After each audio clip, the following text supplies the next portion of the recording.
Hi అండి. మీరు ఎలా ఉన్నారు? నేనైతే చాలా బాగున్నాను. మీరు కూడా బాగున్నారని అనుకుంటున్నాను. ఈరోజు శనివారం కదండి, అందుకని చెప్పేసి పెసరపప్పుతో చారు పెట్టుకుందామండి. ఎలా పెట్టుకోవాలో చూద్దామండి. ఉల్లిపాయలు 10, టమాటాలు 2, ఒక కప్పు ఏమో పెసరపప్పు, 4-5 పచ్చిమిరపకాయలు, ఒక పెద్ద నిమ్మకాయ సైజ్ అంతా చింతపండు. పెసరపప్పుని శుభ్రంగా 2 సార్లు కడుక్కున్న తర్వాత దాంట్లో ఉల్లిపాయలు కోసుకున్నాను కదండి చిన్న సైజు, అవి ఒక 10 ఉల్లిపాయలు వేసుకుని పసుపు వేసుకుని, నేనైతే పప్పులో వేయనండి ఆయిల్, ఎందుకంటే నేను ఇలా రాస్తాను, వాటర్ అన్నది బయటికి రాకుండా రాస్తానండి. అందుకని పైకి పొంగదు, పైకి కుక్కరు మిగిలిన ఆయిల్ ఉంటే అది ఎలా పోసేస్తానండి. మీరు ఒకసారి అలా ట్రై చేయండి. అస్సలు కుక్కర్ విజిల్ వేయించండి వాటర్ అనేది రాదండి. ఒకసారి అలా ట్రై చేయండి. నేను చింతపండు నానబెట్టేసుకుంటున్నానండి.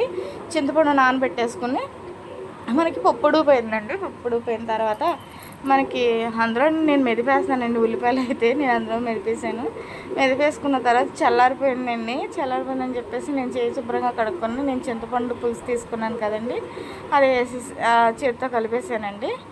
నేను టమాటాలను, పచ్చిమిరపకాయలు అండ్ కొంచెం కారం, కొంచెం ఉప్పు వేసి మళ్ళీ చేతితో కలుపుతానండి. ఉండల కింద కట్టినట్టు అనిపించేది నాకు, అందుకని చెప్పేసి నేను చేతితో కలుపుతానండి. నేను ఇప్పుడు పప్పు అనేది వేసేస్తున్నాను. నేను ముందు సరిపోద్దేమోలే, సరే చిన్నదే కదా, మేము నలుగురివే కదా అన్నట్టుగా వేసానండి.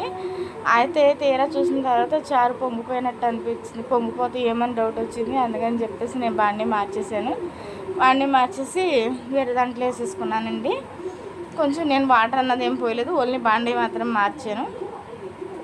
మార్చేసి మూత పెట్టి మరగబెట్టుకున్నానండి. అది ఇప్పుడే కొంచెం వండల కింద కనిపిస్తుంది, తర్వాత ఎదిగి ఇలా ఉందండి చిక్కగాను. అంటే టేస్ట్ అయితే చాలా అంటే చాలా బాగా వచ్చింది. నేను పెసరపప్పు చారు అప్పుడప్పుడు పెడతాను, కానీ ఈసారి మాత్రం చాలా బాగా కుదిరిందండి, చాలా బాగుంది. మనం పోపు పెట్టేసుకుందామండి.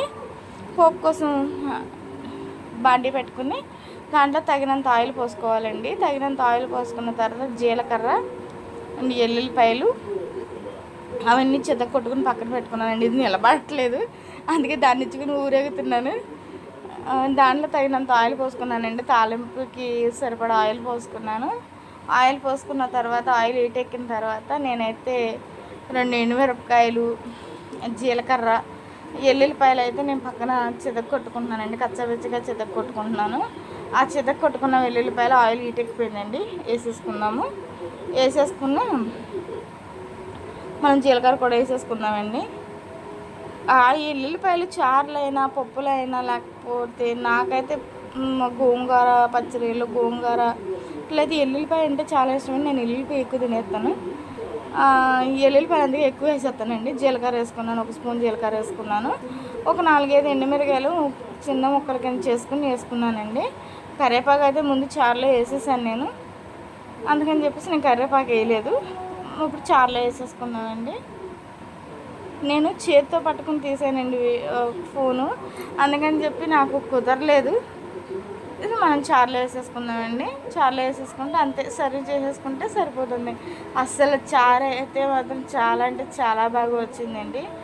ఇలా ఒక్కసారి ట్రై చేయండి. మరి ఉల్లిపాయలు ఎక్కువ అవడం వల్ల అది ఏమో అంత తెలియదు కానండి, చారు అయితే చక్కగా చాలా టేస్టీగా వచ్చిందండి. కాంబినేషన్ అయితే నేను చేపలు గురకలు తీసుకొచ్చారండి, వాటిని వేపానండి.